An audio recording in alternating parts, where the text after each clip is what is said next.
Like every story, a typical adventure has a beginning, a middle, and an end. The end adventure starts with a hook to get the players interested.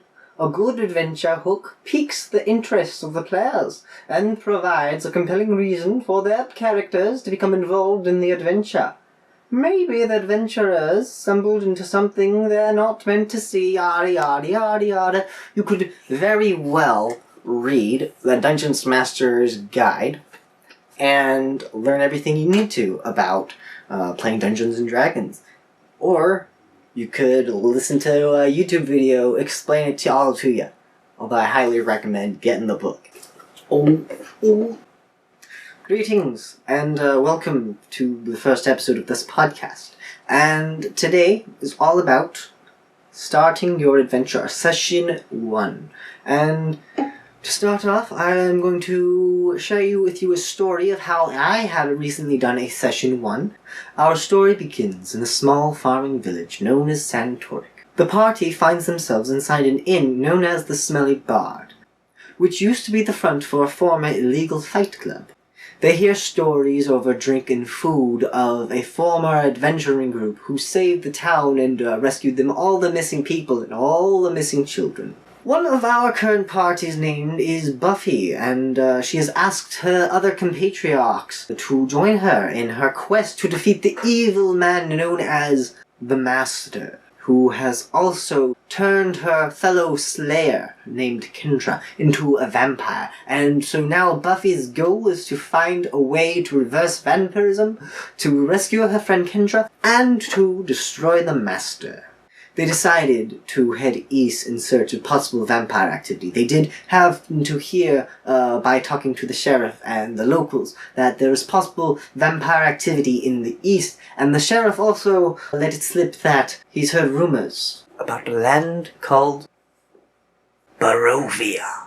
Now, this is not a land that is known to very many. In fact, as far as anyone on the normal plane of existence is concerned, Barovia doesn't exist. While they marched, the forest seemingly changed around them. It went from lush, deep green, birds chirping, bees buzzing in the air, flowers blooming. As they're walking, a fog started to engulf them. But they pressed on, not fearing fog. I mean, after all, fog doesn't hurt, does it? Or so they thought. The mist soon overtook them. Before long, they could not see an inch in front of their faces. They could hold their hands in front of them and not see it. After a few moments, just as suddenly as the fog appeared, the fog receded to the tree line next to the path, and it lingered there as if watching them. The gravel road leads them to a village. Its tall houses, dark as tombstone. Hearing a soft whimpering, they eyed a pair of children in an otherwise lifeless road. The children's parents had trapped a monster in the basement, and fearing the worst, they ran outside, leaving their baby brother behind. They asked the party if they would rescue their baby brother. Wasting no time, they headed up the stairs to the third floor, the entire time hearing the cries of the baby. When they first entered, they saw the ghost form of the nursemaid, as well as the crib off into the side. Buffy ran over to the crib and picked up the baby form swaddled in cloth. Astra, one of the other members of the party, cautious about the bundle being a real baby, proceeds to poke the bundle with her sword, only for it to deflate as if pressurized. The ghost nursemaid is there no longer. Looking around, Astra notices a pair of eyes on a portrait hanging on the wall across from them. Poking the portrait with her sword, she found that it passed through farther than it should be allowed if the wall really was behind the painting. She opened the door, and they walked up the stairs and entered into the attic.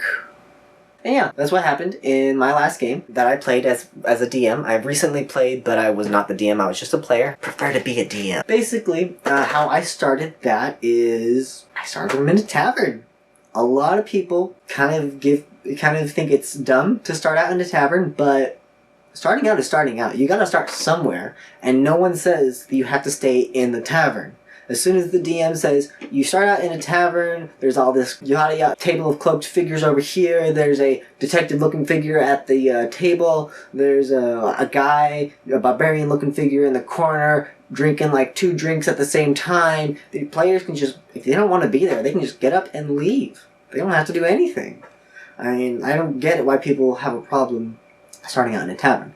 Alright, so the topic of how to start a D&D session, we're going to talk about that a little bit more after we cover the D&D news. And it's time for Dungeons & Dragons news of this last week. Last week in Dungeons & Dragons, we were given a survey of the newest Unearthed Arcana, like second newest because there's actually another one that came out like a few days ago that I'm actually going to cover in a moment. It was basically all about feats, some new feats that they're coming out with, and I read through them all, and they were all they're all pretty useful. Everything grants you a bonus to some kind of proficiency or an extra skill or something. They all do something really good for whatever class that you want to play. There's something for everyone. But they are it is Unearthed Arcana, so it's essentially official homebrew. And later on it'll be released in a book for you to buy, or me to buy. Well, I will buy it, because got a review. So the 3 notable feats that I thought of include Gunner, which if you're the DM or your DM allows, basically it makes you faster. You don't have to worry about reloading your guns, and you no longer suffer disadvantage on point-blank shots. Oh, what fun that will be for DMs everywhere! Alright, so the next feat that we're going to talk about is called Piercer. Now, you gain an increase to your strength or your dexterity, whichever one you want to pick, by +1. And then once per turn, you can also re-roll one of your attack's damage dice, and you must take the new number. And when you score a critical hit that deals piercing damage, you can re-roll 1 additional damage die when determining the extra piercing damage, which I think is super useful because, let's just say you roll to attack and you roll a 1 damage die. Like, that sucks. So being able to re-roll it when you get a bad die is going to be phenomenal.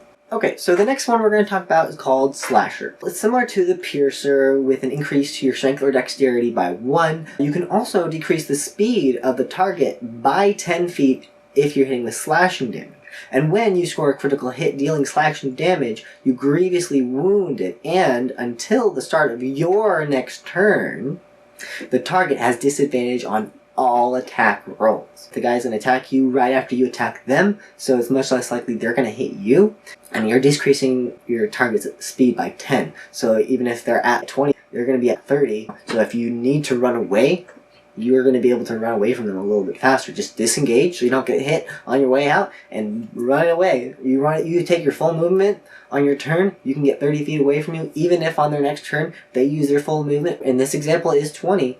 They're still going to be 10 feet away from you, which, unless they have something with reach or a ranged weapon, they're not going to be able to do anything to you, and you're going to be able to get away from them just fine. So if you're the kind that doesn't like your character to die, and you run away when you feel that it's necessary, that's a great feat to use. Keep in mind, these are just still needing to be play tested, so it's very likely that they might be broken, or maybe they might not work as well as they do on paper in play. Just something to be aware of. I would definitely absolutely try these out in one of my games. By the way, everything I'm mentioning news-wise, links will be provided in the description. So if you want to check out any of this stuff for yourself, go right ahead. Definitely encourage you to do that. Also, there's been a new episode of Dragon Talk. It was released very recently, within the last 7 days, of course, and they speak on the new book, Mythic Odysseys of Theros, which, if for some reason you're not aware of, it's the newest release from Wizards of the Coast. A review of the book is coming. Still need to get the book. I should have placed an order earlier, and so it's just a matter of time. I will release it once I get the book and I've read it. and expect an episode just about that, pretty much. Alright, Legends of Theros. I actually got the description of the book. Legends walk the islands of Theros, a realm shaped by deities and the deeds of heroes. From the temples of omen-speaking oracles to the 5 realms of the underworld, the champions of the gods vie for mortal favor and a place among the world's living myths. Choose a supernatural gift that sets you on the path of destiny. Align yourself with one of the Theros' 15 gods. Then carve a tale of odysseys and ordeals across the domains of mortals, gods and the dead. What legends will you challenge, mighty heroes, inevitable prophecies, or titans imprisoned by gods? Where will destiny and immortal schemes lead you, and what tales will you leave behind, celebrated by the pantheons of myths and writ among the eternals of the stars? Set the stage for a mythic game. Play as new races, such as the Leonin and the Satyr. Explore new subclasses fit for heroes, tales including the College of Eloquence and the Oaths of Glory. Wield god weapons that set your characters apart from the common mortals. Embrace your supernatural gifts that which give characters an ability score increase. Encounter mythic creatures whose power and renown make them fit to challenge the gods. In other news, the newest edition of Dragon Plus, number 32, which is an online magazine created by Wizards, has been released. Some personal highlights of this include an article about the next D&D storyline set in the snowy northern regions of the Forgotten Realms. It's called Icewind Dale, Rime of the Frost Maiden. There's also a new book by R.A. Salvatore called Relentless, and it has gone on pre-order right now. They also released a stat block for Dritz's dad. If you want to play him in your game, hey, there you go. You're gonna love the absolutely most brand newest, I believe as of the 23rd, Unearthed Arcana, which includes some more subclasses for the Wizard, the Warlock, and the Rogue. So if you have a Wizard, Warlock, or Rogue in your party, or maybe your multi-classing is all 3 for some reason, then these 3 subclasses are gonna be right up your alley. You can go ahead and check them out in the doobly-doo, as Matt Colville calls it. They launched a new dice set. All you dice goblins will be excited to get your hands on that, so if you want to buy some more dice. Alright.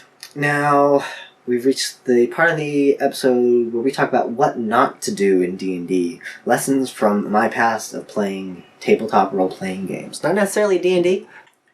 What not to do your first time playing D&D. I'm going to tell you a story. Let's go back about 4 or 5 years. All the way to 2016. In a factory building. Sitting at a small table. 20-year-old male with an open binder working on a hand-drawn map with RPG notes scattered on the surface of the table, and even on a nearby chair. His imagination running wild about the world he created and the adventures the players would go on in the coming weekend. Ignoring the passers-by, he doodled on. He is about to GM for the first time ever. A couple days later, he's standing at the head of a table, sweat dripping down his forehead, his heart beating loudly, hitting his chest like the kick of a shotgun. His thoughts that once held visions of grizzled adventurers destroying hordes of undead have been replaced with words such as failure, not good enough. I don't know what I'm doing. How do I even play this game? They will laugh at me and shame me for thinking I could do it. A forced smile on his face as someone asks him a question he is unable to answer effectively. It didn't help that the book had overcomplicated rules. Like a sloth, the hours crawled by until finally everyone had their characters created and were raring to go. You start off in a town called Santoric. A female-run mafia called the Ohanas control the town. As you walk to the town, the leader and her bodyguard walk towards you to meet you. The GM narrates. Cool, I shoot her, one of the players says. You do what? The GM stutters. I shoot the leader of the mafia in the head. 16? At this point, the GM's eyes grow wide. His eyebrows shoot up and his mouth hits the floor. They just killed off someone, and I don't know how to handle this. My improv skills have failed me. He thinks as tears start to trace the sides of his face. Eyes still wide open from shock. The next moment, he falls backwards onto a pile of clothes and blankets. The entire table laughs at his expense, continuing to justify their actions. All the while, the GM is having a mental breakdown. The GM recovers several minutes later and carries on as best as he can. The session, however, does not last much longer, since the character creation took a few hours and they only had one book. Not wanting this to be the end of it, the GM shakes it off the best he can and prepares for the next session later that week. This was a true story, as best as I can remember it, about my first experience about being a GM. So what did I do right? And what did I do wrong in this situation? Well, why don't we just break it down? I think that would be the easiest way to do it. Firstly, the hours during the character creation leading up to play were spent doubting myself and thinking very negatively. Our thoughts have an impact on us and how we do things. The impact may not be very big at all, but it still affects us. It's not fun to do much of anything when you're in a negative mindset, and things tend to feel more like work than fun. D&D is supposed to be fun, and if you aren't enjoying it, what are you doing? It's not very fun. Like, go play a video game, go read a book, watch a movie, do something. I mean, have fun, do something. Secondly, the moment something went off in a direction that I had not prepared for, I froze and I lost it. I didn't know what I was doing anymore. The character that they killed, while she wasn't actually that important to the plot or the story, was very unexpected, and I had not thought that they would even think to do that. So if you haven't experienced anything like your players doing something completely out of left field, just wait. Because it's going to happen sooner or later. If you ask me, improv is as important to playing D&D as it is to be prepared to play D&D. Because if you can effectively improv, no one will know you didn't prepare. But don't rely solely on improv, which has been a fault of mine, relying just on my improv skills. Although, the topic of improv would be like an entirely different episode, so I'm going to log that away for later, and we will come back to that. Now, this is what I did right. Firstly, I took every available opportunity to write in my D&D notes, my RPG notes. So like, if I had a break in work, I would go onto a computer, just write a notepad, and then I would send it to my email at home, so I can go combine it with the rest of my notes. And that worked really, really well. I still do that with Google Drive. You can also upload to Google Drive, because that's an online cloud storage system. I've been using Google Drive since the beginning, and I've been working on this same thing for a few years now. Also, since the very first ordeal, I've been learning as much as I can, taking mental notes, taking actual notes. I've been watching countless YouTube videos, listening to countless podcast episodes of people explaining how to be a dungeon master, just people playing Dungeons and Dragons, some better than others. So I've been learning a lot, and my starting sessions have actually been a lot better. Like, for instance, that story I told you in the beginning. So you got two different versions, like the more recent versus the very original, and that first session went by super smoothly. There's also another first session, another first session I could talk about, but that's for a later episode. How do you start out your gaming session? Well, you could do it like I did.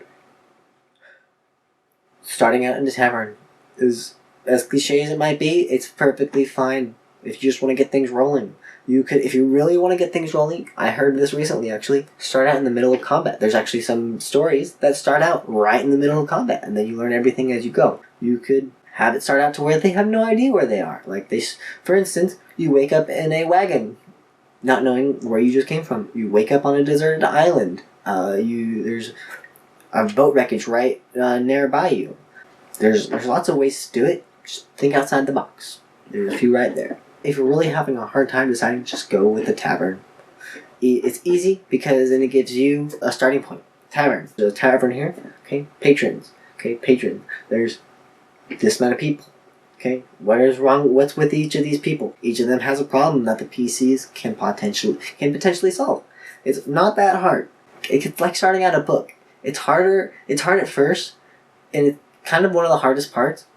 But then also it's not that hard if you don't think about it too much and just say, you start out this way. If your players really have a problem with that, talk to your players about how you want to start out. That's why session 0 would be good. because you can actually learn how you want to start out. We'll talk more about Session 0 later. Something I have learned since then is that it's important to have resources. Not only is it important to have books, but you want to have digital resources. Now, the topic of resources is also another video. I'm going to give you some basics right now. Have copies of all your work. The most ideal is to have a physical copy and 2 digital copies, one for online and one for offline. And you want to have a cloud storage. And so that way you can store everything on the cloud, so that way if you lose physical copies, you still have digital. And you want to keep your physical, just keep updating everything. If you walk away with anything from this, just have multiple copies of everything, both online, offline, and physical. If any of you ever have any questions about playing Dungeons and Dragons, anything like storytelling, improvising, acting, I have lots of experience with acting. I did a full year of improv dinner theater, several musicals in high school, and did lots of acting in high school. So, if you have any questions about that kind of thing, I should be able to answer it, or I know someone that can. Now, my friends, we have ran out of time for today's episode. I hope you've learned a lot, and you've been able to take stuff away from this that you can. Alright, well, thank you for watching, everybody, and if you want, there's going to be everything we talked about. There's going to be a blog post about it. There's going to be even more details than what I talked about. I just covered the basics of the topics that I wanted to talk about. Subscribe to Pastrami Nation. You can find me on YouTube. You can find me on SoundCloud if you want to hear more of my acting audio abilities. And follow Pastrami Nation for if you want to hear more of these episodes, because we're going to be starting to do these more often, guys. It's D&D or nothing.